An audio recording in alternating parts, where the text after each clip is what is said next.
kuhongeri Mwalimu Sakwa. Umeona tukio Abu, tunamhongera Abu. Nimeona mmechapisha kitabu cha marudio Kiswahili Taanisi.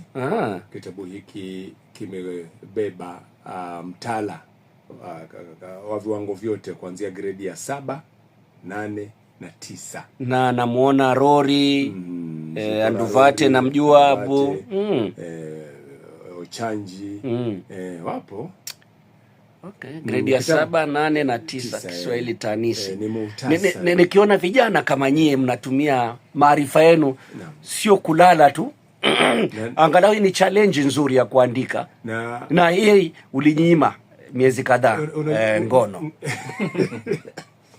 Na usingizi kwa ujumla, ndicho ninachokisema. Lakini siwezi kupiku rekodi yako. Rekodi yako ni miezi 6. Yangu ilikuwa majuma. Tusiende huko. Tusiende huko. No. Lakini ukweli wa mambo ni kwamba kazi hii, ndugu Hasani, naomba kwa unyenyekevu nimshukuru sana ndugu Sakwa.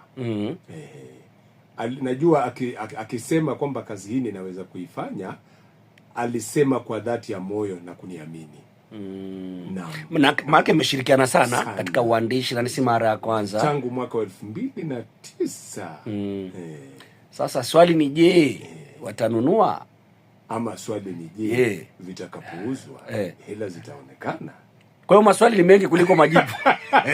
Lakini tuombe Mungu. 9, 10 ni kwamba kitabu hiki Hasani kitamfaa mwanafunzi, kitamfaa mwalimu zaidi, kwa sababu kinakwenda hatua kwa hatua na design zile katika grade ya 7, 8 na 9. Chema cha jiuza bwana.